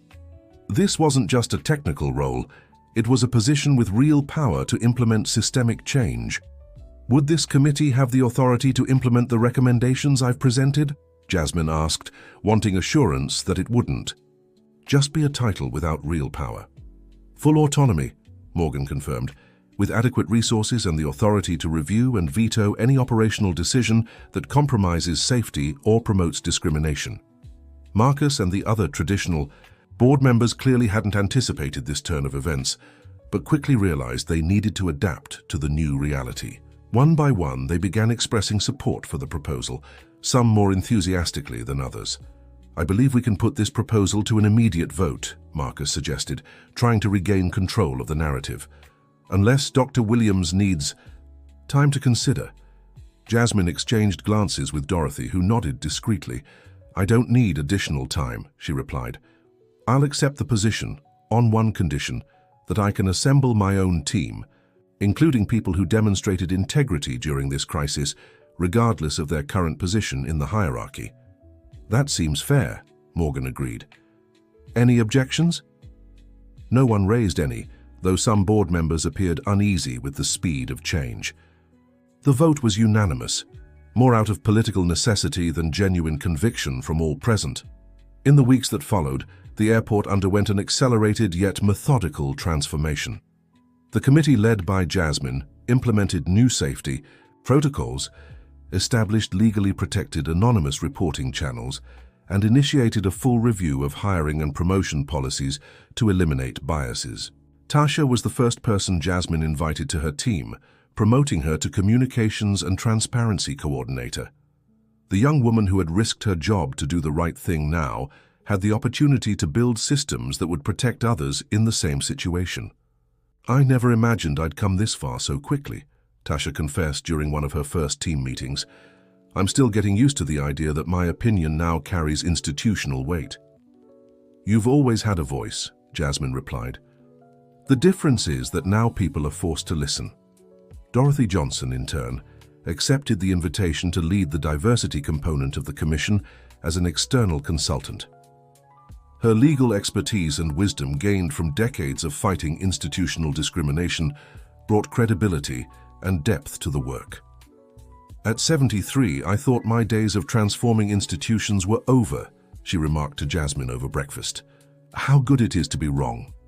One of the most surprising transformations was Derek's. After completing his suspension and undergoing extensive anti-discrimination training, he fully embraced the role he had proposed, using his own experience as case studies in training for new employees. "Is it humiliating?" "Yes, sometimes," he admitted during a session observed by Jasmine, "but necessary.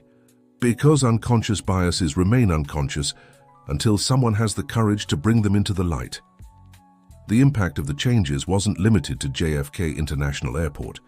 Jasmine's story and the transformation she catalyzed inspired similar reviews at other airports across the country. The FAA established new compliance requirements directly based on the Commission's recommendations, raising the standard for all of American civil aviation. On a personal level, Jasmine faced significant adjustments. Moving to New York City, taking on a full-time leadership role, and adapting to sudden public notoriety required energy and resilience. But every time she saw an aircraft take off safely or watched a passenger being treated with respect regardless of their appearance, she felt every sacrifice had been worth it. "So you've created a legacy, you know," Richard remarked during one of their regular meetings.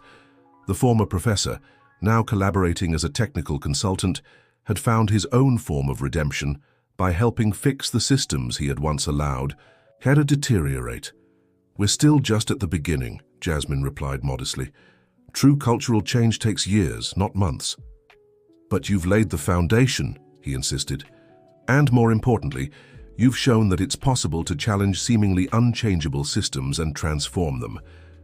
Dear listener, if you're enjoying the story, take a moment to like and especially subscribe to the channel. It helps us a lot as we're just starting out. Now continuing, 3 months after the initial crisis, all flights had resumed, with new safety protocols praised internationally as examples of best practices. The airport operated with renewed efficiency, challenging the notion that safety and profitability were mutually exclusive goals. In the administrative hallways, posters with the phrase "safety isn't a cost, it's an investment" reminded everyone of the new operational philosophy. It wasn't just an empty slogan, but a principle guiding decisions at every level.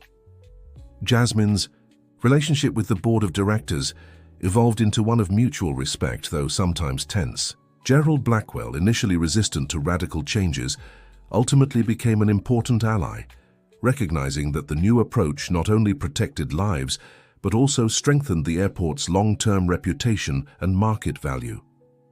Bookings have increased by 12% in the last quarter, he reported during an accountability meeting. "Passengers are choosing JFK specifically because of our reputation for safety and equal treatment." Morgan Quinn, the advisor who had helped catapult Jasmine into her leadership role, smiled with satisfaction. "This proves what we've always argued. Social responsibility isn't charity or ideology, it's a solid, sustainable business strategy." After 6 months, a special event was organized to formally mark the completion of the new policy's implementation phase. JFK International Airport would receive the prestigious International Excellence in Air Safety Award, given to institutions that demonstrate exemplary standards in passenger and crew protection. The ceremony took place at the airport itself, in the newly inaugurated Convergence Hub, a space designed specifically to facilitate dialogue among employees at all hierarchical levels.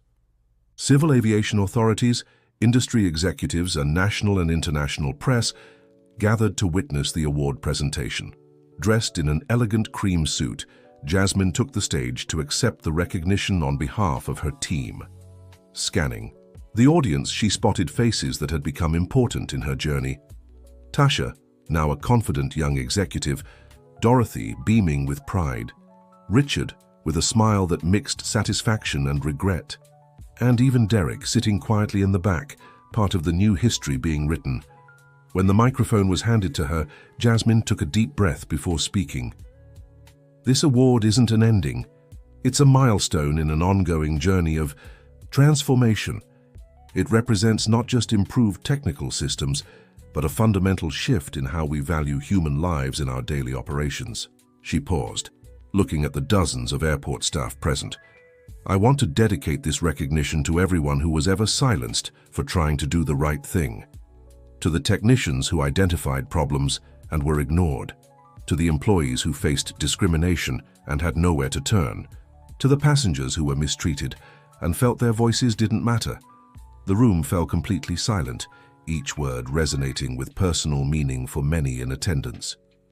What's happened here these past months proves that one determined person can truly make a difference by refusing to accept injustice. But it also proves that real transformation only happens when many individual voices unite into a chorus that can no longer be ignored. The applause that followed was spontaneous and heartfelt. People rose from their seats in a standing ovation, acknowledging not just the formal award, but the human journey behind it. At the reception after the ceremony, Jasmine found herself surrounded by people eager to share how the changes had impacted their professional and personal lives. Since we implemented the anonymous reporting system, we've identified and fixed 17 potentially serious flaws, a maintenance supervisor shared. Flaws that would have been ignored before out of fear of retaliation. Our diversity program helped us hire talent who never would have considered working here before, an HR manager added. We're seeing innovative ideas emerge from people with different perspectives. During a quieter moment in the celebration, Jasmine found Dorothy again sitting together in a relatively calm corner of the hall. "For you did it, my dear," the older woman said, holding her hands tenderly. "You turned a moment of humiliation into a movement for change that saved lives." "We did it, Dorothy," Jasmine corrected. "It all started with you having the courage to film and report an injustice." The elderly woman smiled, her eyes shining with decades of wisdom. "You know what brings me the most joy? Seeing that this story doesn't end here. What you've built will continue to impact lives long after we're all gone." It was true. The policies implemented, the systems established, the culture transformed, all of it now had a life of its own, beyond any individual contribution.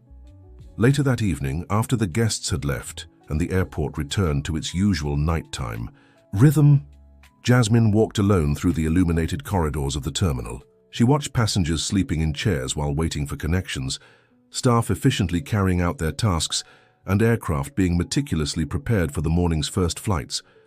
She stopped near a panoramic window, observing the runway lights glowing against the dark sky. A plane taxied slowly, preparing for takeoff, carrying people to their families, jobs, and dreams. In that moment, Jasmine felt the magnitude of what they had achieved. It wasn't just about technical systems working properly or anti-discrimination policies being enforced. It was about restoring aviation's true mission, connecting people safely, with dignity and respect. A year earlier, she could never have imagined being there, leading an organizational transformation of that scale. It had all started with a simple no, her refusal to accept being treated as less than she was. And that no had turned into a powerful yes. Yes to safety. Yes to equality. Yes to integrity. A yes that now echoed through the daily operations of one of the largest airports in North America and spread to other sectors of American society. As she watched the plane finally lift off, disappearing into the night sky, Jasmine smiled. This was just one of thousands of safe takeoffs that would happen in the coming years because of the work they had done. Thousands of lives protected because people had the courage to do what was right. And all because, in a moment of injustice, she refused to stay silent. End of story. If this story touched your heart, help us by sharing it with those who need to hear that a single voice can make a difference. Comment if you face similar situations and subscribe for more stories that inspire courage.